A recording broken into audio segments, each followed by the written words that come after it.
The vice president of the Montana Chiropractic Association is a guy named Dr. Oblander. Dr. Oblander's father is a House representative who's also a chiropractor named Dr. Oblander. So the House Rep Oblander's son, with the help of the Montana Retail Association, probably some big pharma funding, which was understandable, writes a bill called HB 500, was to give chiropractors full prescriptive rights of pharmaceuticals with no oversight. No medical oversight, no pharmaceutical oversight, full prescriptive rights. We're talking the heavy hitters, all the drugs. I could open a little kiosk in my office and start pumping you whatever drugs I see fit with no oversight or really education. The way I found out about this was a chiropractor up in Whitefish area, I think, dumped it in my lap and was like, "Hey doc, have you heard about this?" Welcome to the Chiropractic Authority Podcast. Now, if you've been here for a while, you might be thinking, wait, wasn't this called None of Your Business with Robert DeLude, the podcast dude? Yes. Yep. Same feed, same voice, same mission at the core. Just a clear focus. We didn't start a brand new show on purpose. Over the years, None of Your Business reached a lot of people. Entrepreneurs, creators, operators, people overcoming challenges in their life, looking to build something real. And along the way, chiropractic kept showing up again and again and again. Not as a trend, but it literally changed my life. Chiropractic is one of the most understood, undercommunicated, life-changing professions out there. So instead of walking away from the audience that already trusted the show, we decided to evolve it. This podcast is now primarily for chiropractors, especially those who believe chiropractic is bigger than pain relief, bigger than crack videos, bigger than $29 specials. Chiropractors who see this work as a calling, a philosophy, and a responsibility. But here's the bigger play. A good portion of you listening right now aren't chiropractors. And that's intentional, because the more people actually understand what chiropractic is, what it stands for, and what it can do, the bigger impact it becomes. So whether you're a chiropractor looking to lead, communicate, and build real authority, or someone who's followed this podcast from the very beginning and is curious to finally understand chiropractic beyond the surface, you're in the right place. This is the Chiropractic Authority Podcast. Let's get into it. All right. So, welcome to the Chiropractic Authority Podcast. Today, I got Dr. Austin Davis. Austin, welcome to the show. Oh, thank you, Robert. I appreciate the opportunity to share here. Yeah, no, I love it. I love that you are a Montanan, just a couple hours west of me. Yeah. And so before we started talking into stuff, you were going into some really, really, really cool stuff. But I want to talk about that hockey injury that you got when you were 15. Was it when you were 15? Yeah, I think it was about 13, but yeah. Young 13. Adolescent. Okay. And they wanted to do an infusion on your spine, and your dad was like, whoa, no, let's look at the x-rays. Let's talk about that moment right there to get this episode going, because I think it's super powerful and super important. So people who don't understand what chiropractic is, they can just dive right in. Okay. Yeah. Give you a little backstory then. My family is mostly from New York and the East Coast. I was raised in Connecticut. In Connecticut, New England hockey is a religion, right? It's like maybe not quite football in Texas, but it's about as close as it gets for the East Coast. So I grew up playing hockey. My father is a chiropractor, Dr. Alan Davis, an absolute legend of the industry. So I was playing hockey, and it was the start of the second period, and they had just cut ice, which means they ran the Zamboni, super slick ice. I was a goalie. Puck gets dumped down. I go out for it, cover the puck. In the process, slide around backwards, and the two skaters that were in full stride collide with me. I take a knee to the back of the head, which pretty violent sort of whiplash, burner, stinger, and end up unconscious on the ice. They roll me over, get me on a board, into an ambulance, get me to the hospital. This is in Danbury, Connecticut, pretty small town. The town I grew up in was a couple thousand people. And so they wheel me in and they do the imaging.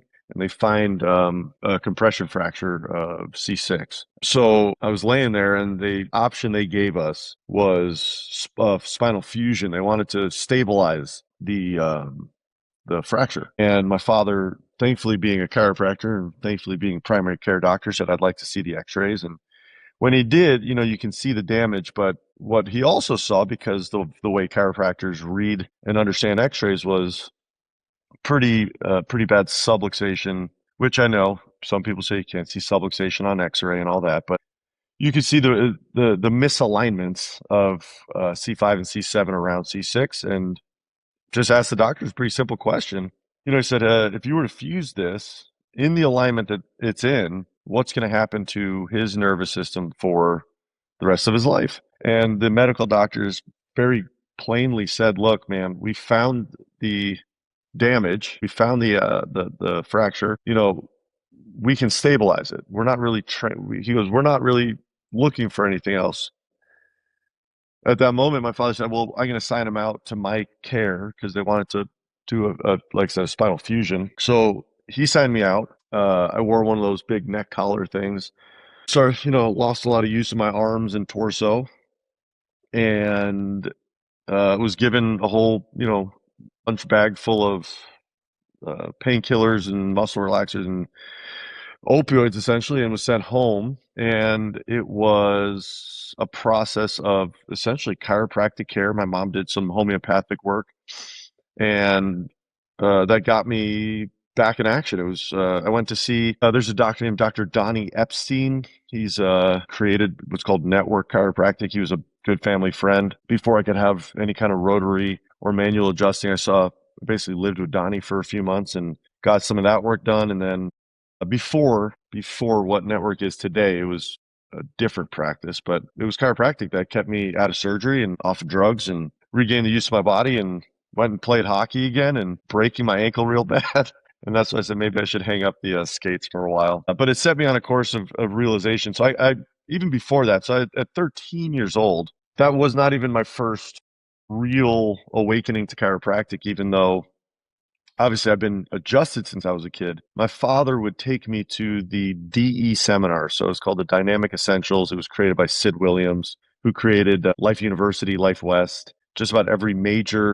I'm going to go out and say any chiropractor you talk to today, in one way or another, was directly influenced by Sid Williams. I don't care who your coach is, who your mentor is, which conference you go to.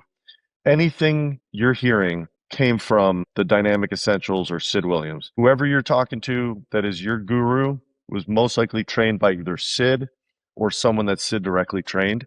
He was the guy that the Palmer family sort of passed the torch on to. And my father studied with him for decades. I got to study with him for decades. But my father would bring me to these conferences as an infant. There's a picture of me on the front table, literally in a little bassinet at a month old. And 4 times a year till I was 13, 14, until travel sports really picked up, I was at that conference. And that conference at the time offered no continuing education. They weren't selling anything. They were straight up principled, philosophy-driven chiropractic. That room was usually 2,000 people of some of the highest volume, biggest earners, just most dynamic chiropractors in the country, if not the world. And I was there for the younger part of my life. And then when I got into chiropractic school, started going back. Actually, I'm going there this weekend, and I've spoken there for 15 years, and I've been a part of that community for a very long time, and it's what has really helped shape me as a chiropractor.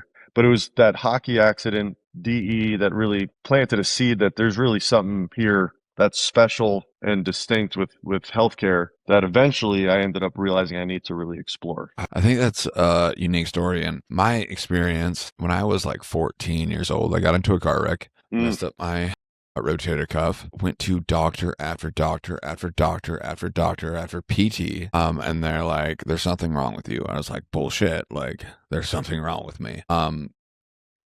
Ended up having surgery on it. I was told chiropractors are quacks. Don't go to a chiropractor. And then 14 years later, I go to a chiropractor who does spinal network. And within 30 seconds, Yeah. the pain in my shoulder was gone. Right. And I felt like I got ripped off. I was like, I thought this was going to be a bag of potato chips. What is going on? And she was like, how about you exhale and tell me how you feel? And I was like, oh. So that moment for me is what I realized I was lied to for 14 years. Right. Yeah. So I think for me, for someone who was lied to about the profession for so long, it is super important for me to get the message of what chiropractic is and what chiropractor isn't out to the masses. Because for me, if I went to a chiropractor before, because of that car wreck, it skyrocketed me into drugs. I went into addiction, all this other stuff that led me into that path. So if I can save one person from getting at the message out to chiropractic, that's what needs to get done. And I want to start with your story, because how many other people have gone through something similar like that? I mean, it's countless, right? I'm willing to bet, unfortunately, that it's a vast majority. The unfortunate reality is probably 8 out of 10, 9 out of 10 kids in an accident end up with drugs and not chiropractic.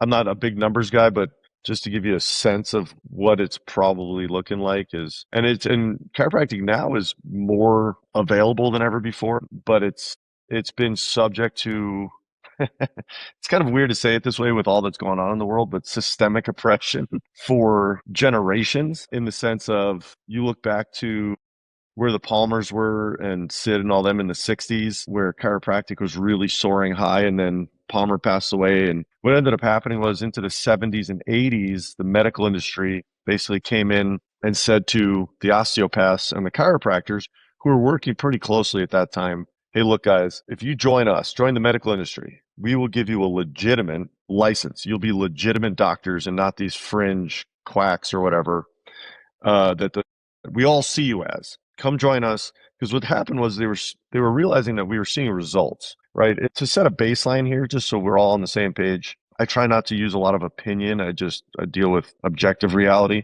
Chiropractic at its core, right, is the detection and correction of interference in the nervous system. I don't care what anyone else says. I love everyone. I don't care what you say about what you think it is. At the end of the day, it's just, we're functional neurologists. We analyze the nervous system. Is there interference? If so, can we clear it? Clearing interference from the most dynamic communicating system in the universe will always put a patient or a person in better position. I'm not claiming we cure anything, that we fix anything. Our sole purpose is clearing interference, right? Where we adjust the subluxation to let the innate forces organize and flow and be expressed at peak potential. That's chiropractic. I don't care what any website says.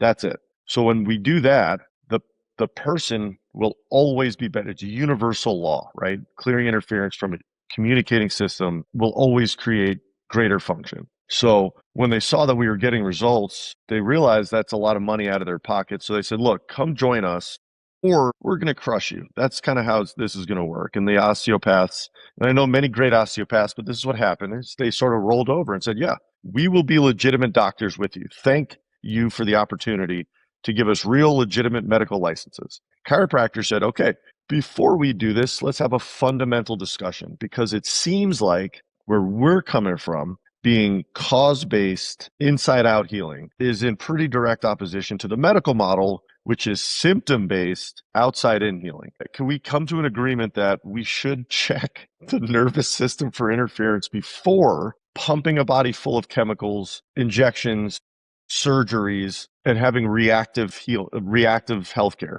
And they basically were like, absolutely not. We're the legitimate doctors. You guys are the fringe doctors. You will join us, and we will tell patients when it's okay to see a chiropractor. And so our profession basically said, absolutely not. We cannot agree to this. And that set in motion to be honest, a libel and slander campaign against the chiropractic industry for decades. They had billboards: chiropractic causes stroke, chiropractic is unscientific. Every study, every bill, everything was designed to attack and destroy the chiropractic profession. Now, you may say, oh, you're being overly dramatic. That sounds like not a real thing. You sound jealous or bitter. Look it up. There was a Supreme Court case that the AMA, the American Medical Association, I believe this was in 1989, American Medical Association was found guilty of libel and slander against the chiropractic profession for the targeted campaign that they were running. Now, the reason nobody knows about that is the medical industry puts so much money into politics every year. In fact, more in a year than I think the chiropractors probably have ever done in the history of chiropractic. And that kind of stuff just gets swept under a rug. Nobody ever hears about it. And the medical model and the machine keeps rolling. And the problem is all those doctors that were indoctrinated that we are the problem have probably retired and become teachers and professors and speakers and have educated the next generation who then go, yeah, this guy seems legit. He's a medical doctor. Let's listen to what he has to say. And we end up in this pile of sort of fringe alternative healthcare without people in 2026, without people realizing we're primary care, we're functional neurologists. Our mission is to analyze the nervous system for interference, clear and correctable interference to help restore communication to the body. And when people go, I don't believe in chiropractic, I don't trust, to me, and I say this politely, it's ignorance, because it means that they've never either looked into it for themselves or have never asked the right questions or even had a willingness to learn. Because I'd be hard pressed to believe anyone hears that, hey, if there's interference to your nervous system, do you think you're functioning better or worse? I'm hoping 10 out of 10 say worse. And if I say, great, what if there was a way to clear the interference without drugs or surgery? Is that something you'd be interested in? I've got to believe 10 out of 10 are going to go, yeah. You go, great, that's chiropractic, like plain and simple. And then where do you go from there? They go, well, I don't know. At that point, then it's just willful ignorance, and they just don't want, because then they've heard, well, you have to go forever. I've heard once you do it, you go for, I go, yeah, as long as you have a communicating system in your body, you got to check it for interference. I mean, your corrective care plan might be a little involved, but once you get through that, responsibly, you were given this gift at birth, you probably want to check it. Hey guys, real quick. So if you're a principal chiropractor and you're sick and tired of watching sellout clinics dominate in their market, but you're too afraid or you don't know exactly where to get started with social media, I created something for you. It's called the Chiro Authority, and it's on the platform School. Link is going to be in the description there. So it's going to have all my templates, all my systems, all my prompts, everything that I use for my clients to make them the go-to chiropractor in their market. I don't work with chiropractors who do $29 specials, who do crack videos, or make themselves look like a 12-year-old girl on TikTok. It's going to be $29 a month to get into the group. That is more just a joke because I hate $29 specials for chiropractors. The link will be in the description in this video or show. Would love to have you in there. And if not, I hope you are enjoying the show. So let's get back to it. So that's sort of where we've ended up with chiropractic. Yeah. When you have a car, you get an oil change every 3,000 miles or whatever. That's right. Anything has maintenance to it. You don't just go to the gym once. You right. go. Right. I mean, it's basic. You just don't go for a run once. So right. Yeah. Right. I love that. Was it your dad who had practice in like the basement of a radio repair shop? No, my grandfather in New York in the what was it? It probably would have been 30s, 40s, somewhere like that. The way he was turned on to chiropractic was he was working in a delivery truck. He was like 13, 14 years old, and he fell through one of the boards in the back of the truck and like just wishboned his pelvis. And his mother, my great grandmother, took him to a chiropractor that in New York. So up until the late 70s, early 80s, it was essentially illegal for a medical doctor to refer to a chiropractor. They could lose their license for referring to a chiropractor. So a lot of chiropractors were operating in the shadows. And so when he had his injury, they took him to this radio repair shop and like speakeasy style, had to say some kind of special code word and got a little ticket and had to go into the basement and slide this ticket through a slot, and they let him in. And it was like one guy with a table, like under a swinging light bulb kind of thing. And he got adjusted in the basement of a radio repair shop in I can't remember if they were living in Queens at the time or if it was Brooklyn, but it was in New York. Which is just like, that's a cool story, but just crazy to think that's how it once was. And not that long ago, you think about MDs losing their license for referring to a chiropractor in like the late 70s, 80s, which in my mind is still 20 years ago, but I realize I was born in the 80s. I'm 40 something. It is a little bit longer than it used to be, but still not that long ago. Yeah, no, not that long ago at all. And now, okay, I want to talk about, if you want to share, why you moved to Montana. Yeah, no problem. I am usually against, I'm a fifth generation Montanan, and Right somebody on. moving from I didn't know that. California is Yep. usually just, on my shit list, but you're not on my shit list, I promise. I swear you're not. Okay. It's just kind of, the Montana way, I guess. But It's all right. I'll tell you about it.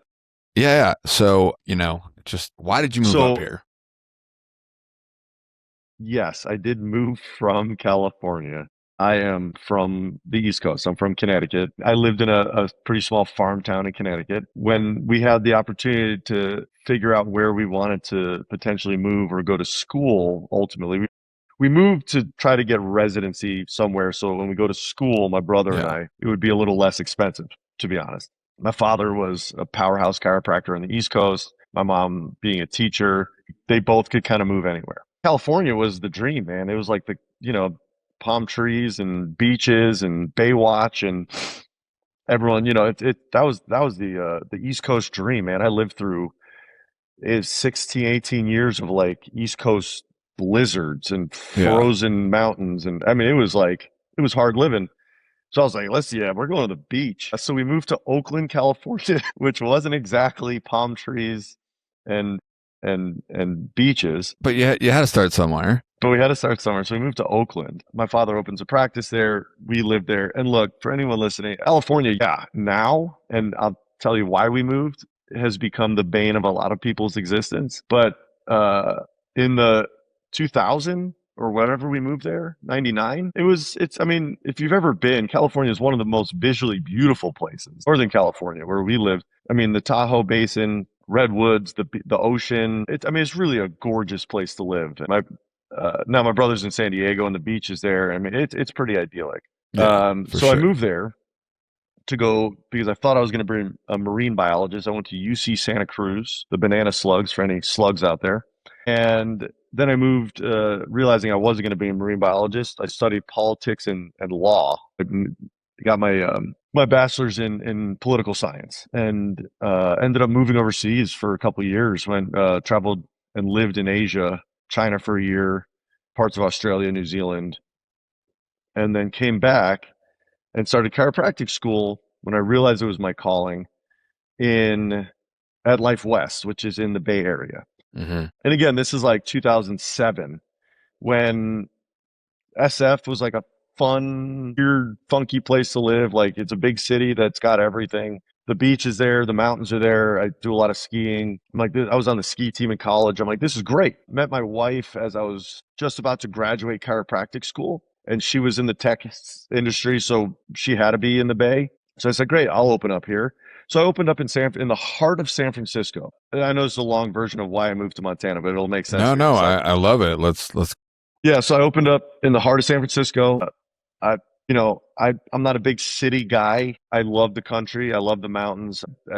I hunt to basically, and I'm not a subsistence hunter, but I hunt. My family is fed on food that our hands have touched. Air, land, and water. We grow a bunch of food. I got the 3 freezers, literally air, land, water. We get some meat from ranchers just because, wild game's got no fat on it. And once in a while, you just want like a good grilled fat steak. But yeah, so the city's not really for me, but you know what? In your late 20s, early 30s, as a doctor, cities are a lot of fun. So we live there, and I built my practice from scratch. I ran my bank account down to $400 to open my office. But I got an office right in the heart of the city. I'd had 2 hands and 3 adjusting tables and 1 office manager. And within a decade, we were the highest volume single doctor office in the Bay Area. We were seeing, depending on the time of year, over 800 visits a week. I say time of year because we would drop to 650 when, 20 of our families would go on vacation because it's the summer. And I'd look at my numbers, and you get 20 families of 5 that disappear for 2 weeks. And I start looking at the numbers, and I ask my front desk, I go, we're failing. Like, why are we down 200 visits a week? She goes, Doc, you got 20 families on vacation. Like, this is just how it works. I stopped looking at numbers. I just say, look, if I show up every day and I feel like I've done everything I can to serve as many people as possible, I can go to sleep pretty darn quickly at night. And we led with one undeniable truth is that I check and detect the nervous system, I clear interference, and then I get out of the way. We didn't sell a single supplement, single pillow, cream, program. I speak all over the country and I've done it for a long time. I challenged everyone. I said, you come to my office anytime. You walk through those doors, you will see the same thing at 8 a.m. and 8 p.m., Monday through Saturday. You come in anytime you want, it's the same thing. And we built a huge office. And when I say we, it was me and my office manager. There was two of us. My mentor, Sid Williams, said, you keep your commute short, your overhead low, and as few moving parts as possible. And we did that. And in the first 5 years, paid off our student loans, bought 2 homes, traveled the world. It was amazing. We were set for life. We wanted to be generational there. And I know California gets shut on. Like I said, we loved it at the time. All of our family, I met my wife, her family, she's from Uzbekistan, Russia, Siberia. Really? All her family was in the Bay Area. My family's in the Bay Area. We had a beautiful home in a great school district. We had a cabin in the mountains. We had all the toys. It was great. Then 2018, we had our child in 2018. In 2020, 2 fellas, and I mentioned earlier, Senator Pan, who's a pediatrician, and Senator Scott Wiener from San Francisco, who has been open about never wanting children, had to pass, basically create SB 277. And what that was a bill that removed medical exemption from kids' ability to go to school.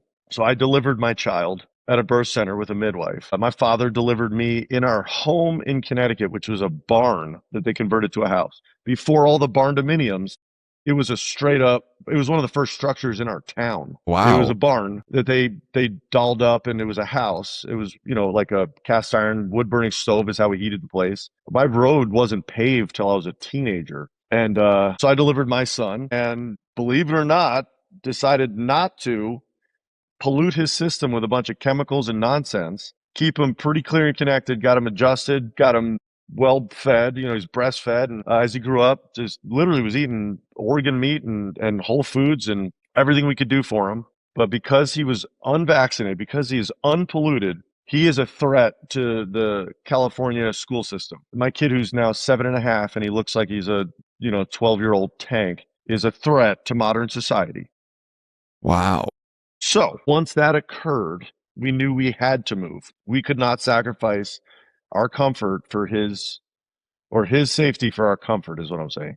Because it very easily could have been like, look, he's 3, he's 4, he's fully cooked. We'll roll out some vaccine. We'll do a delayed schedule just so I can keep my big house, my big practice, and we can feel comfortable. So we said we can't do it. Not at all. It's against our beliefs. It's against our ideologies. California being now the only state in America that does not allow medical exemption. Look, philosophy and religion, those are ideological. And I'm a firm believer we should not be creating laws based on ideologies or beliefs. It should be a little more objective than that. That's what medical exemption is for. And when they did away with it, we knew we were doomed. So we started looking at other states, Colorado, Oregon, Washington, and we liked them, but they were passing similar legislation. So we were up at our cabin. It was Labor Day of 21, and the Caldor fire sparked up, and we had to evacuate because it burned our entire area. Our house was one of the only houses that made it through the fire, and we evacuated to my uncle's place up here in the Flathead. And my cousin, who went to school at the U here in town, said, "Look, I think you guys will really dig Missoula. It's Montana, but it's not exactly Montana, and I think it's got a little bit of everything for you. And I think as a chiropractor, you'll really dig it. And it's got events every weekend and music and culture and the school and the airport and every hunting and fishing in every direction. And I think you'll dig that area." So we came here and fell in love with the place and bought a house that weekend. And I sold my practice to the gal who was my cover doc. We sold our home, sold most of our stuff. We kept our cabin. And within 6 months of that bill being passed, we were basically already starting to sell stuff. And we moved here, and at let's see, we had been here maybe 72 hours, right? And in Montana, we were in Missoula for 24 hours, and then we went up to the Flathead to be with my uncle for Labor Day. And got on a plane, and at the airport, they told us, hey, that offer you put in, they accepted it. You guys are Montana homeowners. Came back and went on Craigslist. That's how I found my first office. I do everything on Craigslist. Found a little office space at the bottom of my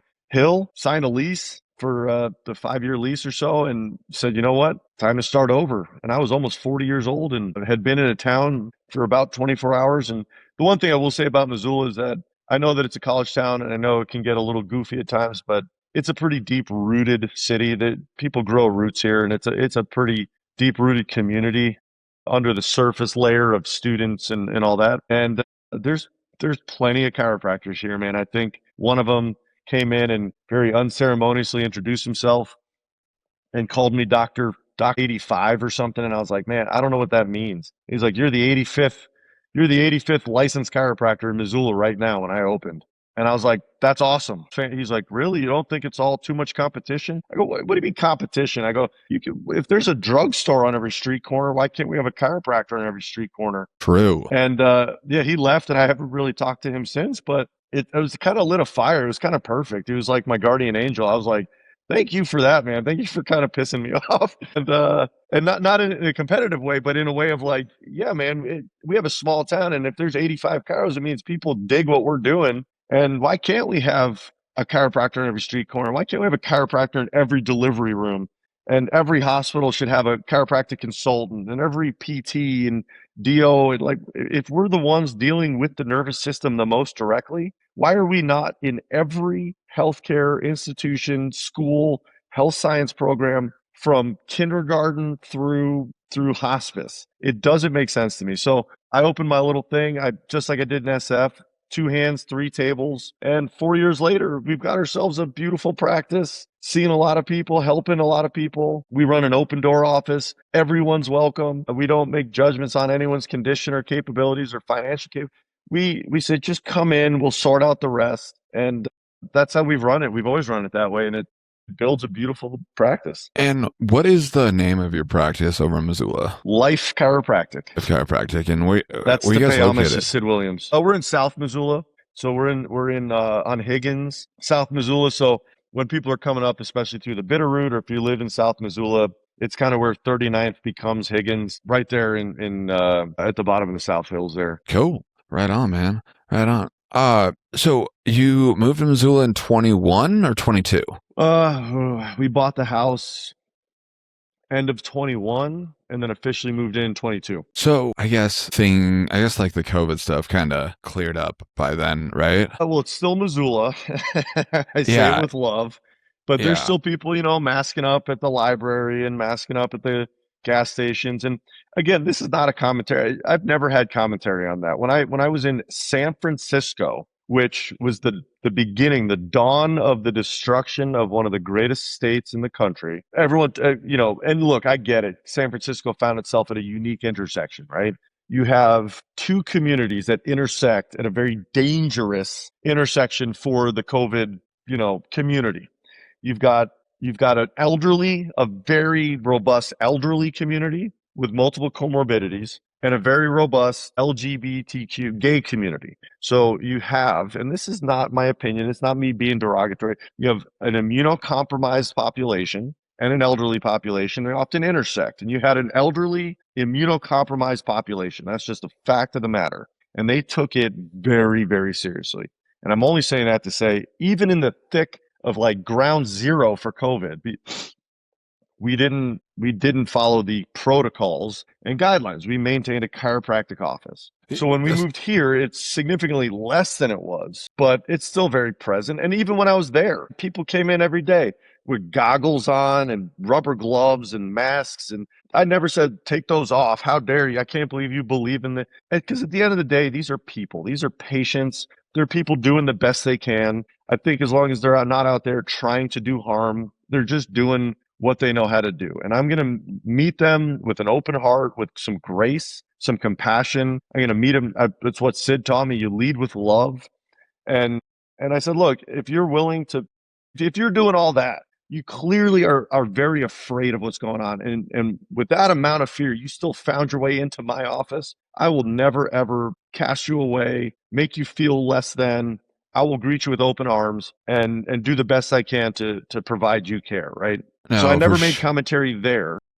And when I So came here, it was still present, but not like it was there. that's fair. I lived in Missoula. I moved there 2 weeks before the shutdown. And the reason why I ask when you moved to Missoula, because I know how difficult it was for all the restrictions in Missoula. So my point is, when you move to a brand new state, brand new city, the only people that you knew were your family, what did you do to open and market your practice once you got here? Okay. Quick masterclass on how to open and build a practice in a new place. Well, I did the same thing I did in San Francisco, so it may come as a shock to people. I have spent $0 on marketing. I don't do any advertising. I have no Google ads. I've got no Facebook ads, no Instagram ads, no boosted posts. This is what I do. And this is going to lead into part of, I think, where the conversation is headed ultimately. But I came out of school with very little understanding of chiropractic. What I mean is, thankfully, I grew up in a chiropractic family that had studied under Sid Williams, Dick Santo, Fred Barge, Sigafus, the greats of philosophical chiropractic.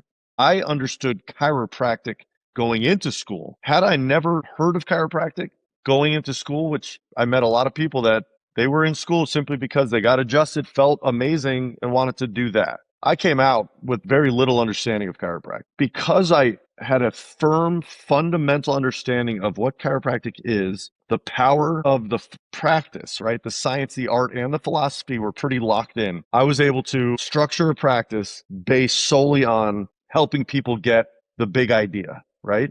And the big idea is clearing interference to allow the innate flow of energy through the body. I get that there's very mechanistic chiropractic out there, very clinical chiropractic, very metapractor chiropractic, people that want to just be doctors, and that's fine. I never wanted to be a doctor. I want to be a chiropractor, and it is very distinct from being just a doctor. So what I would do to build my practice with a firm fundamental understanding of the profession was I would get out every day into the community and start joining organizations and groups and things that I align with. So like when I moved here, first thing I did, first weekend was I found a BHA meeting, which is a backcountry hunters and anglers, and went to a BHA meeting. We didn't know anybody when we moved here. Like you said, I knew my wife and my child, and that was it. And I was a BHA member in California. There weren't many hunters and anglers where I was living. So that was my community. So when I came here, I went to their meeting. We met at the Blackfoot Outfitters up on their upper deck there. And it was amazing. I felt comfortable. I felt a community, felt like a sense of feeling settled, right? Because I was around people that had like minds. Well, like any good chiropractor, every conversation, because we deal with universal law, funnels back to chiropractic. I don't care what you're talking about. I could relate chiropractic to any topic you give me. So in one way or another, without being salesman-y or pushy or use car sale, like, oh yeah, I got your back. Like I just started talking to people and just started getting a sense of community back. And inevitably, at least, so what do you do? What do you do? And I go, oh yeah, I'm a chiropractor.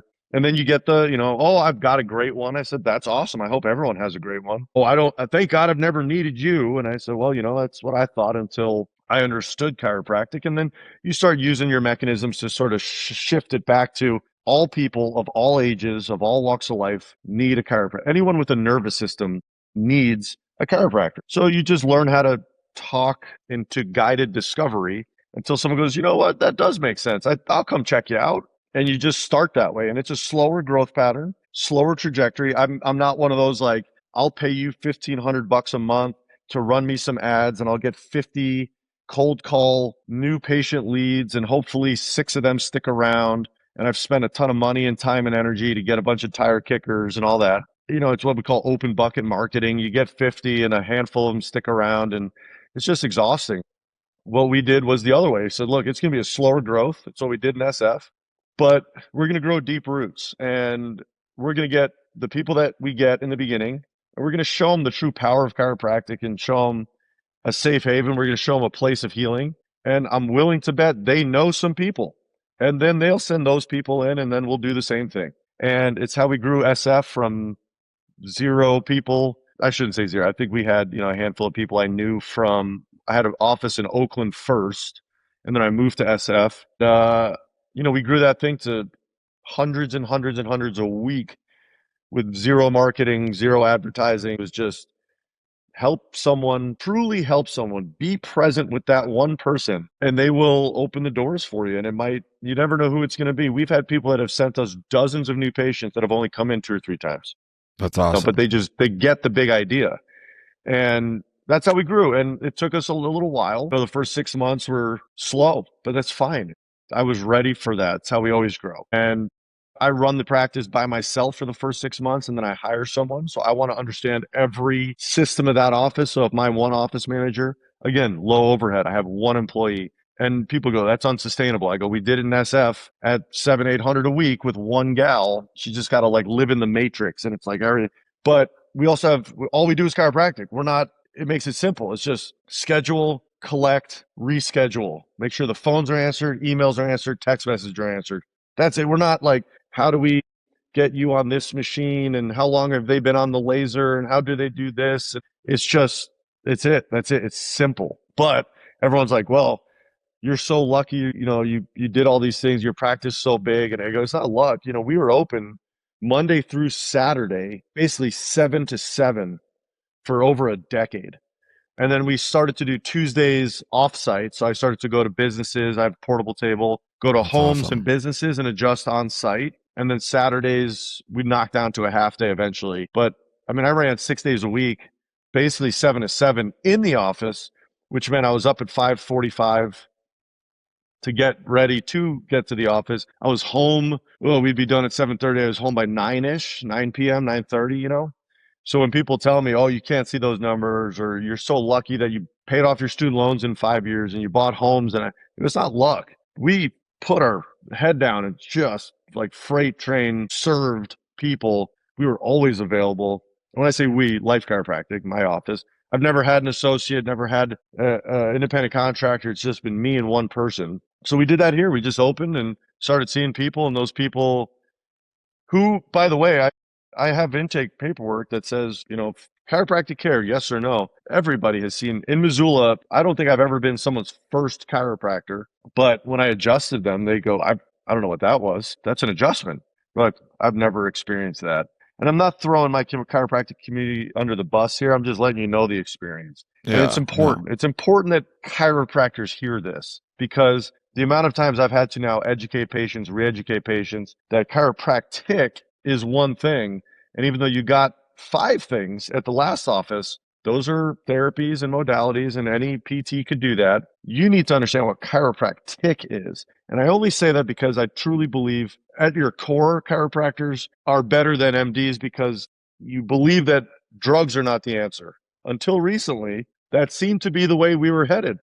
Yeah. What we'll lead into, I'm sure, is, why we're doing this talk is what ended up happening. But I don't even blame the chiropractors. It's, the schools have changed. The education on chiropractic fundamentally has been stripped away.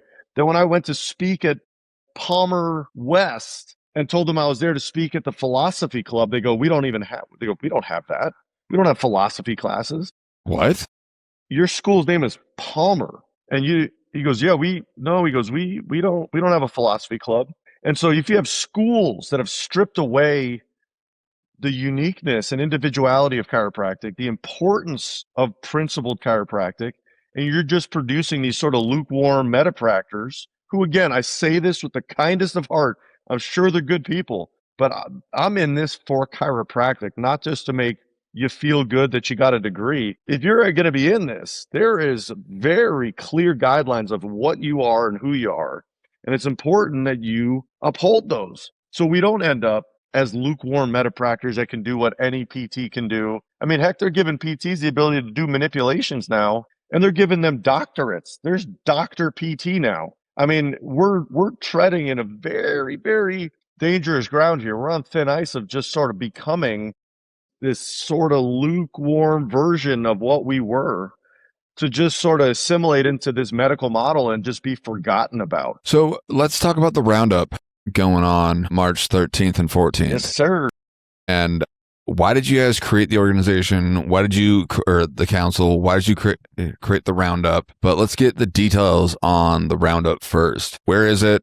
When is it? How do people buy? Okay, so the Roundup itself is, I'm going to go out on a limb here and say that it's Montana's first ever philosophy and continuing ed conference. What we're doing is essentially, at its core, it's a full day of continuing education. Saturday, March 13th and 14th here at the Doubletree in Missoula. You can find all the details at MT, like Montana, mtchirocouncil.com. It's going to be, let's see, what did I say, March 13th and 14th. March 13th is going to be a bit of a philosophy night, a get the big idea kind of thing, coupled with, and this is going to be a little controversial, coupled with some politicians coming. And all right.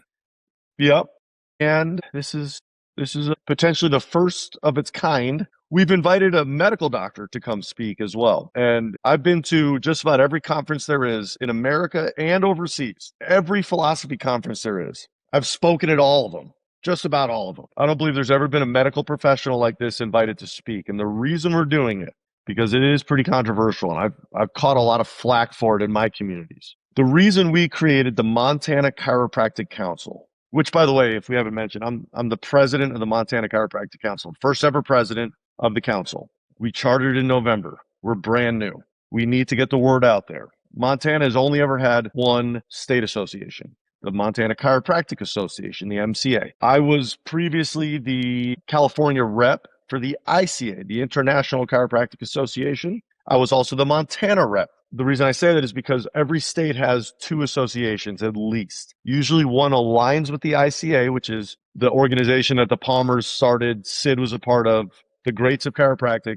They aim to uphold principled chiropractic. The other association usually aligns with the ACA, the American Chiropractic Association.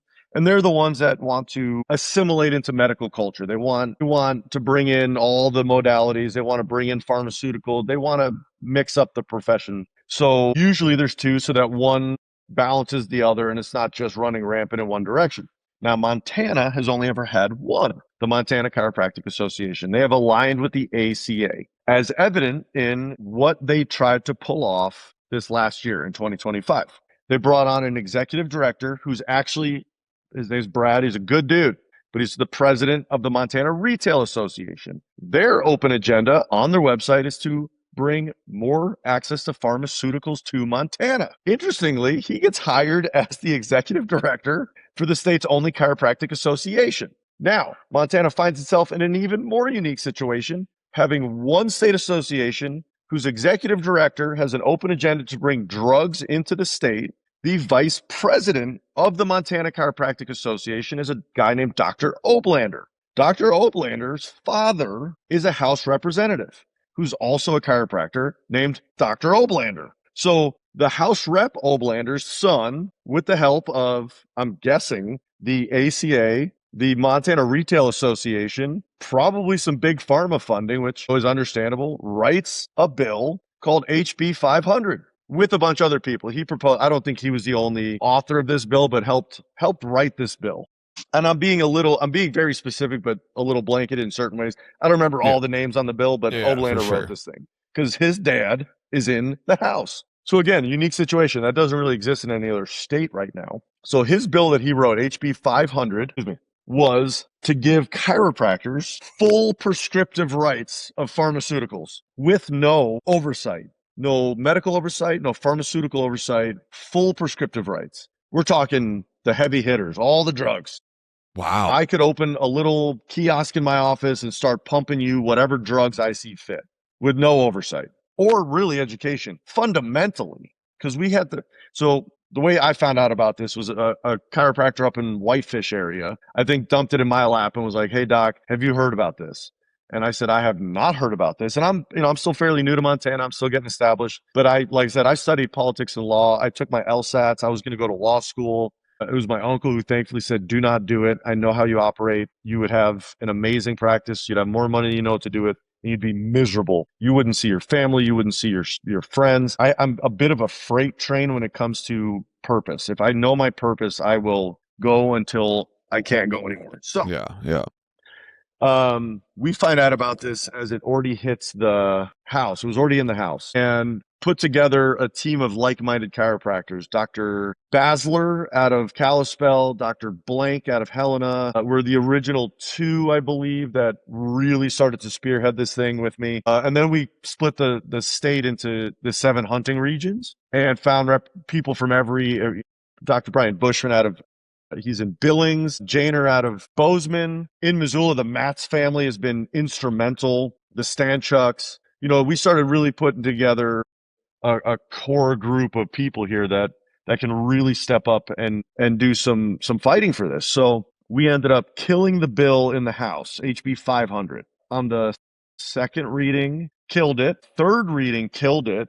And when I say killed it, what I mean is we don't have a PAC, right? We don't have a political action committee. We don't have an organization. We don't have a lobbyist. This was me and our crew 24 hours a day texting House reps, emailing House reps, telling our patients this was like grassroots guerrilla warfare. Like, we would not let a House rep sleep until we knew they heard us. And they're like, look, we don't know what this is, but it seems that we've sparked a fire here. And any good politician should know they should not be the ones to define anything. They can make rulings based on established ideology, but like they really don't want to be the people that go, we will now define what chiropractic is. So we had to approach this politically. You can't go into politics with emotion, right? It can't be like, well, he's a bad person for wanting to attack chiropractic. They don't give a shit about that. They give it, does this financially make sense? Is this going to hurt people? Or will I potentially not get reelected for supporting this? That's like the big ones, right? So we said, look, we leaned away from philosophy. Not that we don't respect philosophy. This is politics. They really don't want to make a decision based on philosophically. We believe that that's not what they show me on paper if this makes sense or not.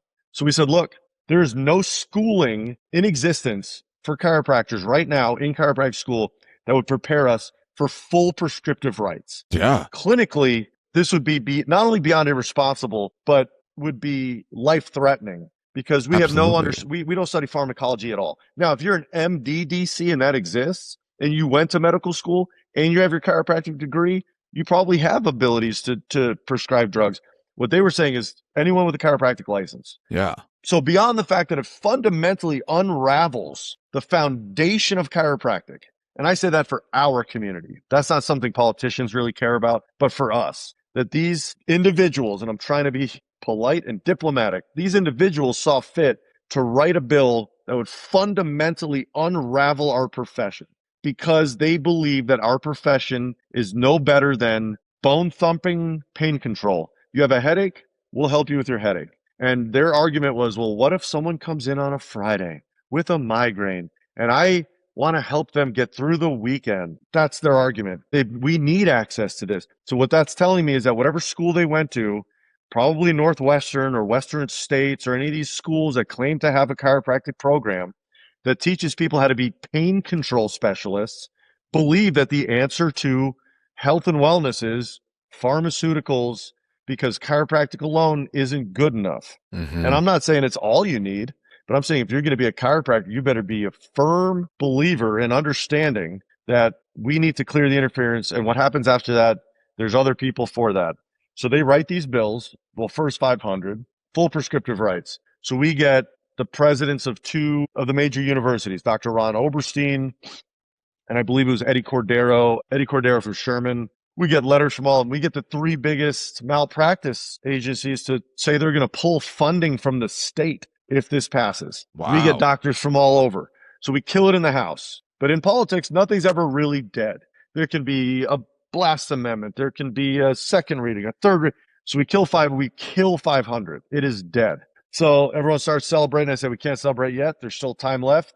Who knows what they're going to do? And sure enough, they re-proposed the bill as HB 929. Now, technically, it's a breach of protocol to submit the same bill twice. It's a waste of people's time. But, and again, this is no commentary on the person, but Oblander, being very well liked, knows how to play the game. They rewrite the bill to HB 929, which is now limited prescriptive rights, basically over-the-counter drugs and this and that, and low-grade drugs, no big deal. Because again, the goal here is pain control, and how can someone make it through a weekend with a headache And if it's not us, they'll get it from someone else. And all the same old tired arguments that chiropractic has dealt with for decades. And they point to New Mexico, which passed similar legislation recently. And now that situation in New Mexico was they had medical board oversight, pharmaceutical board oversight. So there was multiple boards overseeing them, and they kept saying, oh, it's a huge success down there. Well, we got people from New Mexico, from the board, to come testify saying it's an abject failure down there. It's not working. So the second go around is where they really turn the politics on. There's like a week left in the legislative session. That bill flies through the House. They didn't even take it to an appropriations committee, which is to see if it's financially viable, because Oblander sits on the committee.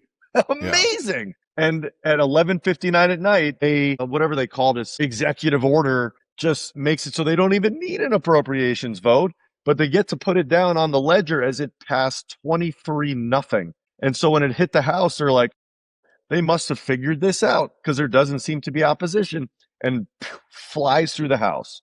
So now it's in the Senate.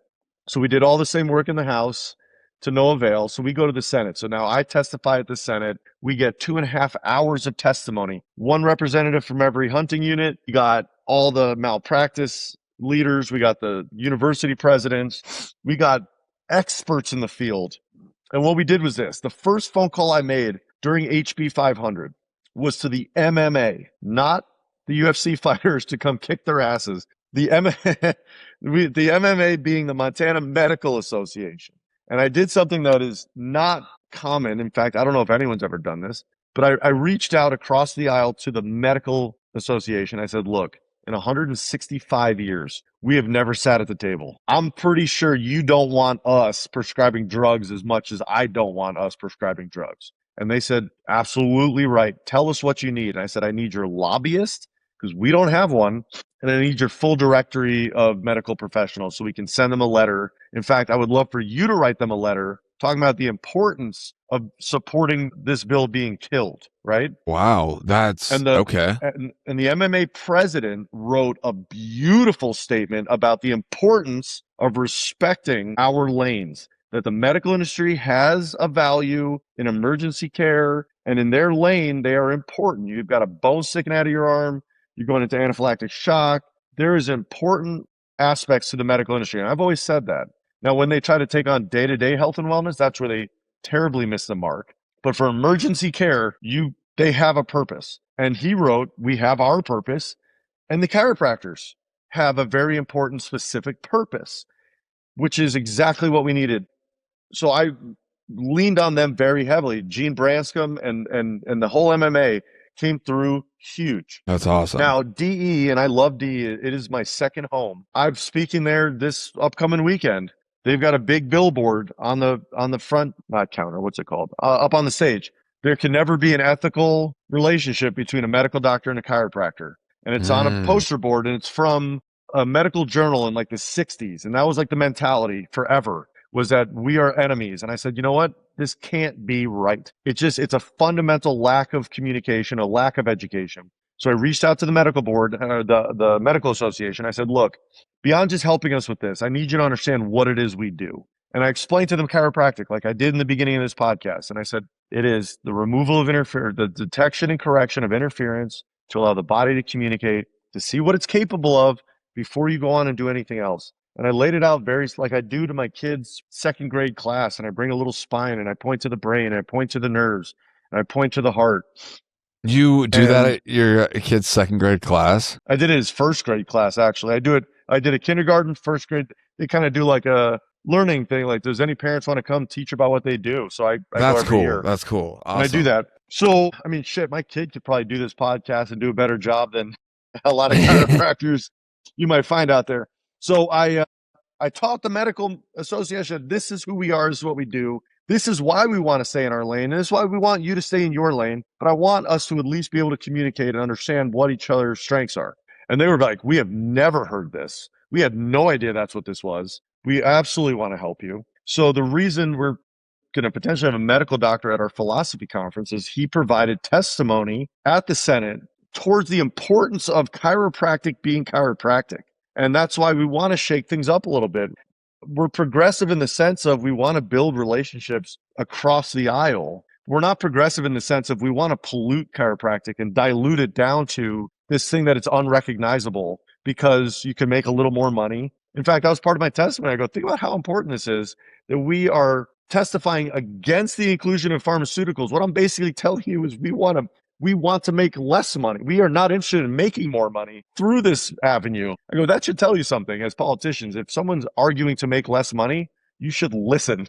You should listen. So they helped us with what we were doing. So once we defeated 929, which took again another 3 attempts because we killed it once, it came back. We killed it again. And then there's what's called a blast amendment. And this is the beauty of politics, boys and girls. Unless you're a glutton for punishment, do not get involved in politics, but put your money towards people who give a shit about politics because it is brutal. So after everything's said and done, we've killed HB 500 twice. We've killed HB 929 twice. There's a blast amendment, and that's where all the killed bills sit on a table, and any senator can pick one up and go, I'd like to bring this to an immediate full House vote or full Senate vote. I mean, it's like there's so many trapdoors and so many false windows. So we got wind that they were going to blast amendment. We got heavy onto that person. He ended up not doing it. And we finally killed this thing. At that point, we realized that we can't just stick our necks out as individuals anymore. And we can't be spending 24 hours a day on the phone. We need to build something that's an institution that's going to stand in alignment with our values, that's going to be a voice for the chiros out there in our state and eventually the country, but in our state that maybe have joined the MCA, which is the only association available, simply because it was the only one, or have not joined the association because they didn't believe in what they were doing. So we said, look, we're going to build this thing not as a us versus them. We're building this thing because it's going to be a chiropractic association. It's going to be a voice for all chiropractors. This is not us telling you how it's going to go. We will have a pretty clear definition of chiropractic. That being said, we want to be your voice. Tell us what you need. Tell us what you're worried about. Tell us what you need support in. Tell us what you don't know. Tell us what you think you know.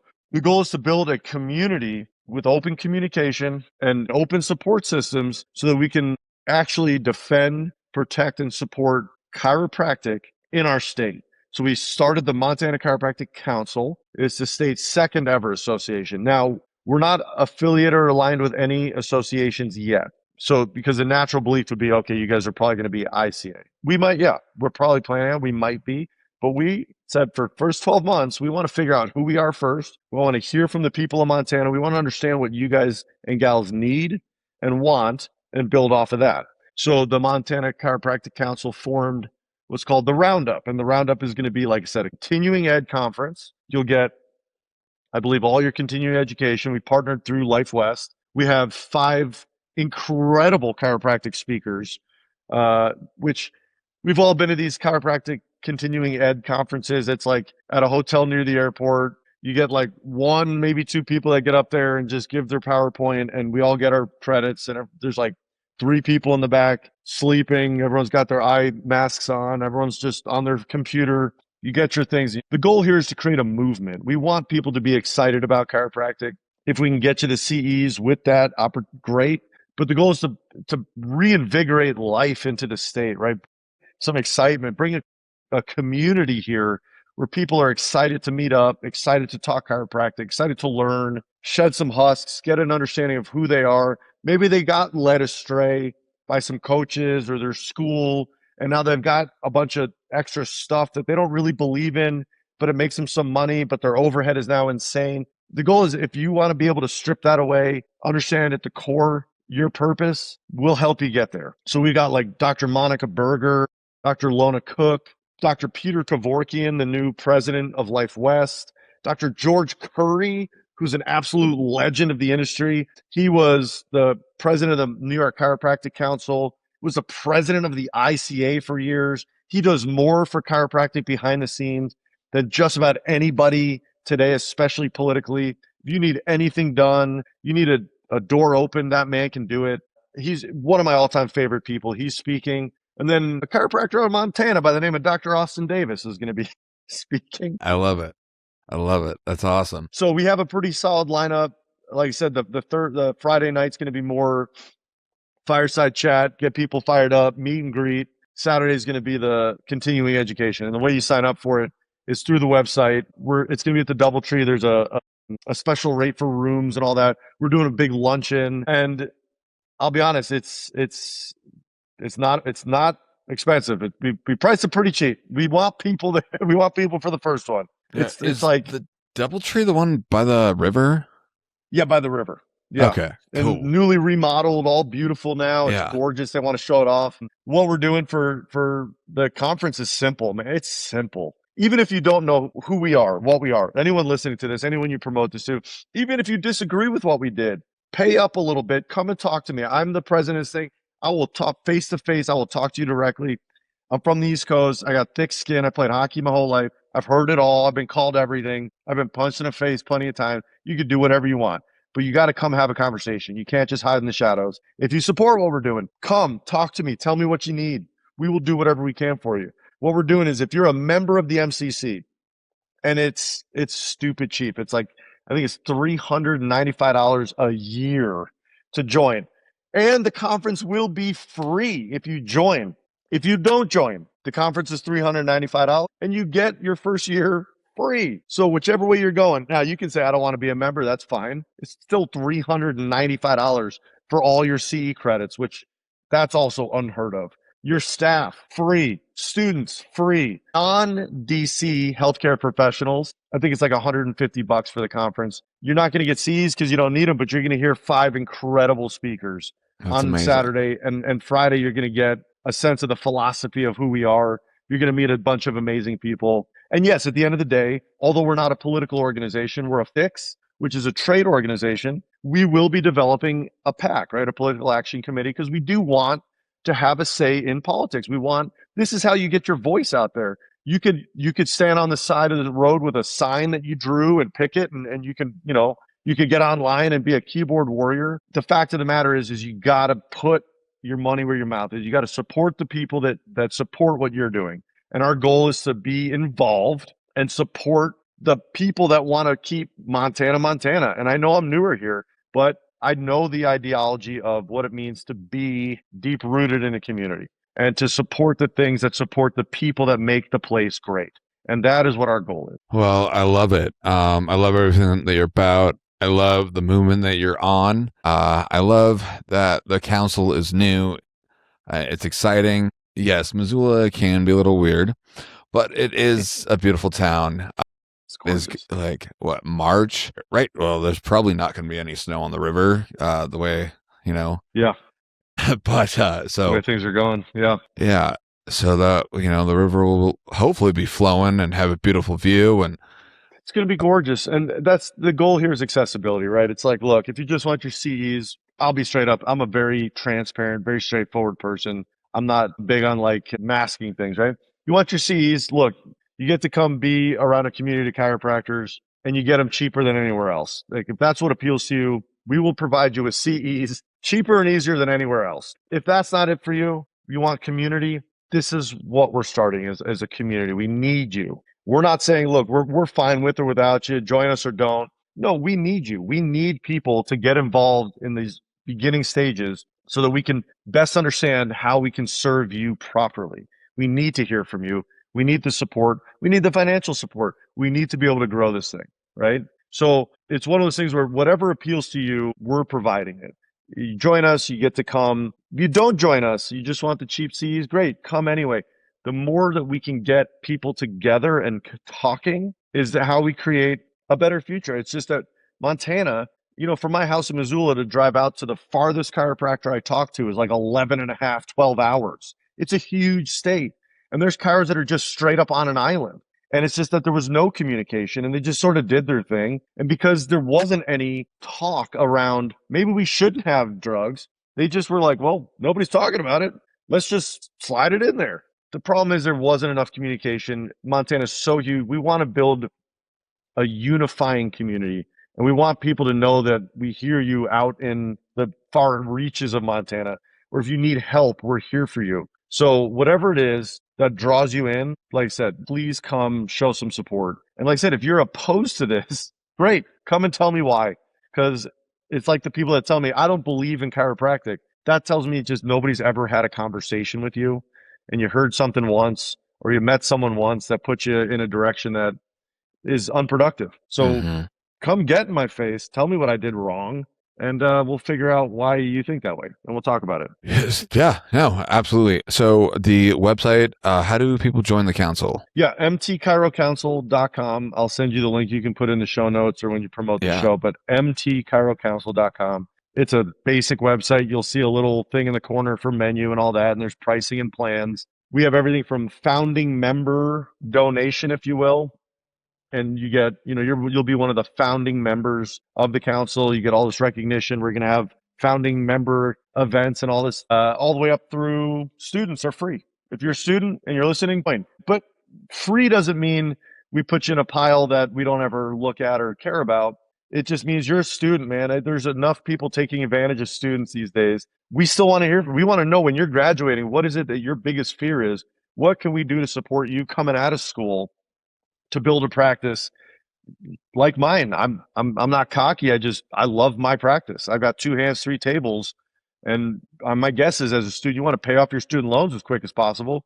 We can show you how to do that. There's no coaching program. We're not charging you to do that. I'm not a gatekeeper. I will give you all the tools, but you have to be able to show up. You have to ask. You have to show some commitment, right? So students are free. Staff is no charge. Chiros, like I said, it's like $395 a year. Yeah. I think we've all spent more than that on like bad dinners. Like if you're a chiropractor, you could pony up $395, right? So it's like you join and now you get to be a part of something. So all the pricing's there, and it very clearly available under that heading. I think there's on the menu, there's also events. And then under that little tab is just the Roundup. And it's our first one. I'll be honest. It's our first one. All of us involved have probably spoken at conferences. Many of us have at least been to big conferences, but this is the first one we're doing together. And will it be a perfect process? Yes, in the sense of everything happens the way it's supposed to, but yeah, we're brand new to this, and it's going to be a fun project. It's going to be kind of stressful for those involved, but the goal of it is going to be that old school feel of like people getting together with a common ideology that are just fired up about chiropractic, that want to get more people fired up and start to just reshape the trajectory here for the state and let people be proud of being a chiropractor again, which, in this day and age sometimes can be challenging. I love it. Well, everything will be in the show notes, guys. If you're in the Missoula area, go check out Dr. Austin Davis. And if you're not in the Missoula area, go check him out. He's the chiropractor on Instagram. The Roundup. I'm super excited. I will see you in a couple, less than 6 weeks. I was going to say it's just under 2 months now. Yeah. Yeah. So awesome. Well, thank you, Doc. Appreciate your time. Appreciate your wisdom. Of course. And thank you so much for everything that you're doing. Hey, no, Robert, thank you for what you're doing. It's so important to provide platforms so we can get the word out and to, I know it's a lot of work on your end as well. So thanks for taking the time to do this. Let me run my mouth here a little bit. And what I hope people gain from this is accessibility. I'm not behind an iron curtain. Like you said, I'm the chiropractor on Instagram. I'm easy to find. My cell phone number, I think, is on my website. You can find us through the MT Chiro Council, whatever it is. Please reach out, have conversations. I'm always available, to the point where my wife's like, I think you're too available. And I said, look, if that's the worst that thing that happens to me, is I've stayed up too late talking to chiropractors, I'm totally fine with that. So please use the resources available to get your voice out there and let us know how we can help you. Hey, you guys have no excuse not to contact him if you have an opinion or want to chat. He just gave you all the ways to contact him. So thank you again for your time, Doc, and I will see you soon. Yeah, thank you so much, Robert.